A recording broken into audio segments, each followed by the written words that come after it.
Hi friends, இந்த சேனலோட நோக்கமே இன்ட்ரெஸ்டிங்கான பல ஸ்டோரிகளை வியூவர்ஸ்க்கு கொண்டு போய் சேர்க்கறது தான். ப்ளீஸ் பிடிச்சிருந்தா சப்ஸ்கிரைப் பண்ணுங்கள். தேங்க்யூ. நம்ம சேனலில் முதலாக பார்க்க போகிற வீடியோ பாலைவன சிங்கம் உமர் முக்தார் அவர்களோட ஸ்டோரியை இன்ட்ரெஸ்டிங்காக சொல்கிறதுக்கு நான் ட்ரை பண்ணுறேன். இப்போ வாங்க ஸ்டோரிக்குள்ளே போகலாம். 1912 இத்தாலி லிபியாவை துருக்கியிடம் இருந்து கைப்பற்றியது. அதைத் தொடர்ந்து 20 வருடங்களாக இத்தாலியின் காலனி ஆதிக்கத்தை எதிர்த்து உமர் முக்தார் இத்தாலிக்கு எதிராக கொரில்லா யுத்தத்தை மேற்கொண்டார். முசோலினிக்கு சிம்ம சொப்பனமாக திகழ்ந்த உமர் முக்தார் நடத்திய இந்த விடுதலை போர் 20 ஆண்டுகள் நீடித்தது.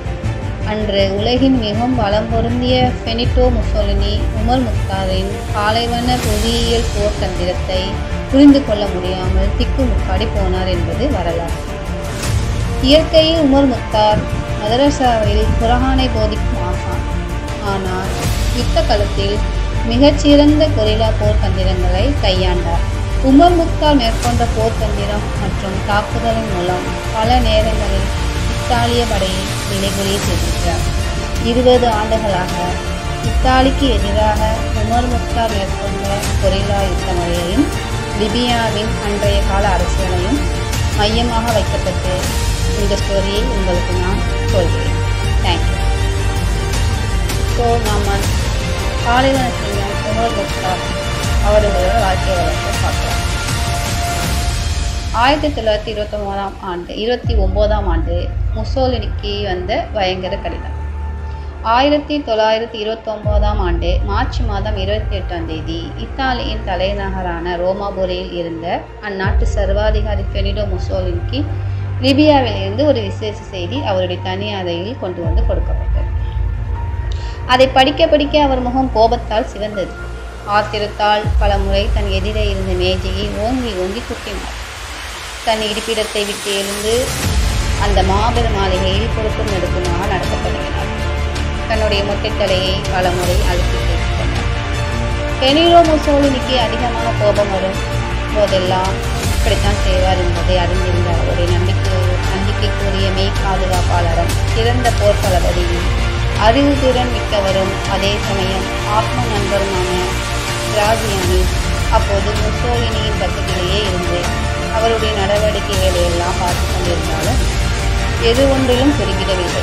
ஒரு வார்த்தையை வெளிப்படுத்தவில்லை. ஒரு பக்கம் ஓரமாக ஒதுங்கி நின்று அவரையே கவனித்துக் கொண்டிருந்தார்.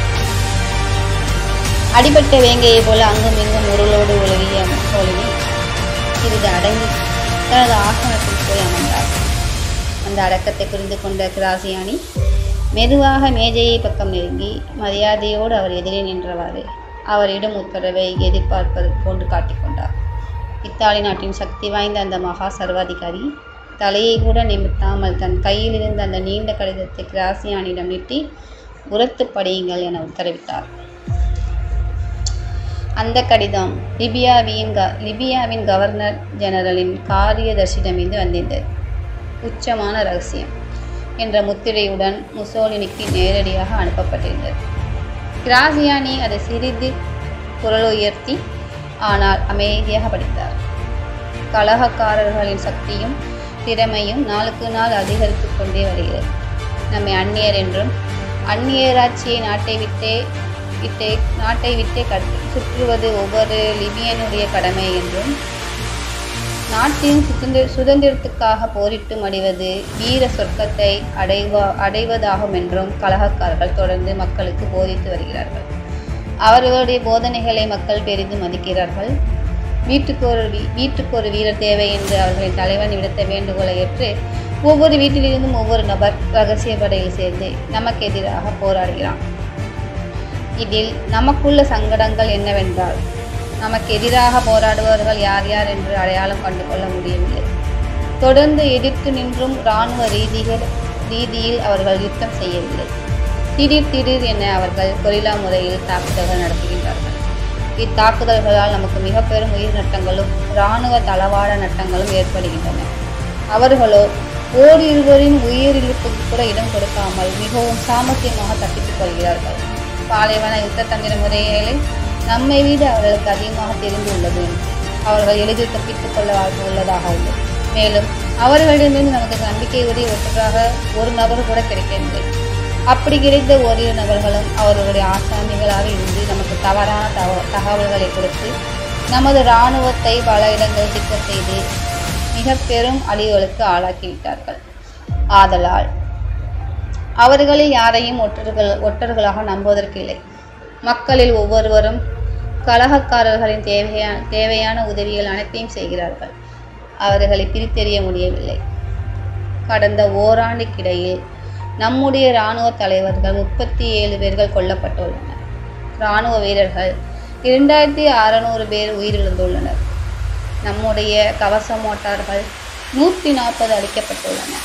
நம்முடைய வெடிமருந்து கிடங்குகள் 3 அளிக்கப்பட்டும் 2 கொள்ளையிடப்பட்டுள்ளன. நம்முடைய துப்பாக்கிகளே அவர்களிடம் 5000க்கு மேல் சிக்கியுள்ளன. அதுபோலவே வெடிமருந்துகளும் தோட்டாக்களும் கைவீச்சு குண்டுகளும் பல மிஷின்களும் அவர்களிடம் அகப்பட்டுள்ளன. அவற்றை கொண்டே நம்மை எதிர்த்து அவர்கள் போராடுகிறார்கள். இவைகளன்றி முந்தைய ஆண்டுகளிலும் அவர்கள் பெருமளவு நமது ஆயுதங்களை கைப்பற்றியுள்ளார்கள். அவைகளை பதுக்கி வைத்திருந்த இடங்களையும் நம்மால் இதுவரை கண்டுபிடிக்க முடியவில்லை.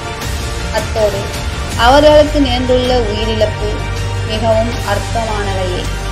இவைகளை ஒடுக்க நமது கவர்னர் ஜெனரல் அவர்களே நேரடியாக பொறுப்பேற்றார்.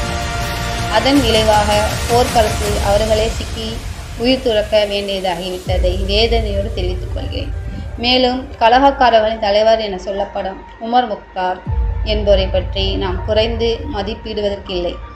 இதுவரை அவருடைய பெயரைத்தான் நாம் கேள்விப்பட்டுள்ளதே முடிந்துள்ளதை தவிர அவர் எவர் என்றோ எங்குள்ளார் என்றால் நம்மால் கண்டுபிடிக்க முடிந்ததில்லை. மேன்மைக்குரிய தாங்கள் இது சம்பந்தமான நேரடியான கவனம் எடுத்துக்கொள்ளும் விதத்தில் தங்களின் மேலான நேரடி பார்வைக்கு அனுப்பியுள்ளேன் என்று வாசித்து முடித்ததும் பெனிட்டோ முசோலினி என்று பெருங்கூச்சலிட்டு தன் ஆசனத்திலிருந்து மீண்டும் இங்கும் அங்கும் நடந்து கொண்டே உமர் முக்தார் அந்த நபரை பிடித்து பகிரங்கமாக தூக்கிலிட வேண்டும் என்று உரிமைனார். ஜெனரல் கிராசியானி இதற்கு ஒரு பதிலும் சொல்லவில்லை. ஜெனரல், அந்த காரியத்தை மிகவும் திறமையும் அறிவும் மிக்க கவர்னர் ஜெனரல் தான் செய்ய முடியும். ஆமாம், மிகவும் திறமையும் அறிவும் நுட்பமும் உள்ள நபரால் தான் முடியும் என்றார் முசோலினி. நடந்து கொண்டே ஜெனரல் கிராசியானி இதற்கும் பதில் சொல்லவில்லை. ஜெனரல், அந்த பொறுப்புக்கு உங்களை தவிர வேறு யாரையும் என்னால் நம்ப முடியவில்லை. லிபியாவையும் நாம் இழந்து விடாமல் இருக்க வேண்டுமானால் அதை உங்களால் தான் செய்ய முடியும். நீங்கள் கொஞ்சமும் தாமதமின்றி லிபியாவுக்கு பெறப்படுங்கள் என்றார். ஜெனரல் கிராசியானி உடனே தன் கைகளை உயர்த்தி சல்யூட் செய்துவிட்டு தங்கள் உத்தரவு என்று புறப்பட்டார். தொடரும்.